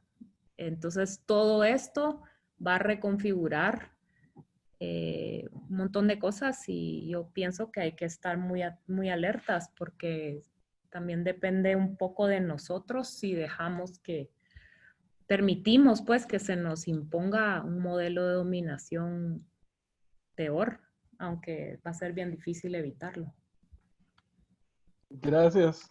Yo creo que vamos a ir cerrando. No sé si Alejandro, querías decir alguna reflexión final. Pues al final de cuentas, yo creo que tal vez va un poco atada a la pregunta que acaba de hacer Paul, que él pregunta en el chat, ambas piezas toman una lectura con este contexto, ¿cómo las podrían leer ellos con este contexto? Y a mí me ha servido el proyecto de ensayo sobre la permanencia para poder no sentirme tan alarmado de lo que va a suceder. O sea, me alarma muchísimo lo frágil que se ha convertido la vida y lo tan cerca que está la muerte. O sea, está a la vuelta de la esquina y es algo que está totalmente a la orden del día y de una forma muy inevitable, creo yo, por mucho que uno se encierre. Pero lo que sí me ha hecho reflexionar muchísimo es en que en efecto no podemos vivir ninguna capa de nuestra vida pensando de que es permanente, sólida y que no hay nada que la pueda modificar. Parte de las reflexiones que he tenido en esto y lecturas en las que he estado metido es acerca de los filósofos que han tomado la naturaleza como un punto de partida para poder resolver los conflictos y las situaciones sociales que tenemos. Y no me refiero a la naturaleza desde el punto de vista de, como estoy en mi casa voy a hacer un huerto y voy a sembrar lechugas, sino que es desde entender cómo funciona la naturaleza frente a nuestra intervención humana y darnos cuenta que la sabiduría espontánea de la naturaleza es muchísimo más sabia que lo que nosotros podríamos pensar que por tener inteligencia podemos resolver. Eso nos ayuda a eliminar el temor a lo que venga y nos ayuda a poder estar abiertos a entender el comportamiento natural más allá que el comportamiento de las cosas que nos podemos decir en nuestros diálogos como humanos. Y, por ejemplo, el proyecto de ensayo sobre la permanencia lo resume muy bien en el sentido que que uno, tal vez, estoy seguro que las personas que estuvieron aquí viviendo en estos lugares o vacacionando en estos lugares, nunca pensaron que toda esa arquitectura al final de cuentas pudiera ser endeble. Y al final de cuentas lo fue. Y en mi opinión personal, lo endeble lo hace muchísimo más cerca de nuestra humanidad y muchísimo más bello que lo que fue cuando fue un lugar que parecía ser permanente. Gracias. Gracias Alejandro, gracias Jasmine también y a todos los que nos acompañaron hoy. Carla les tenía un anuncio. Gracias, Gabriel, y gracias a Yasmín y a Alejandro. Yo lo que les quería compartir es, bueno, agradecerles por haber estado aquí hoy con nosotros en este Jueves Libre. Y también les vamos a invitar a seguir las redes sociales de Facebook, Instagram y Twitter de la Bienal de Arte País. Ahorita se las acaban de compartir en el chat de este encuentro para que nos puedan seguir. Y pues ya que tenemos sus contactos, sus correos, con mucho gusto les vamos a mandar la invitación del siguiente Jueves Libre que también espero que nos van a acompañar. Así que gracias nuevamente y seguimos en contacto seguramente. Así que feliz noche a todos. Hasta luego, feliz noche. Luego. Gracias, feliz noche, gracias.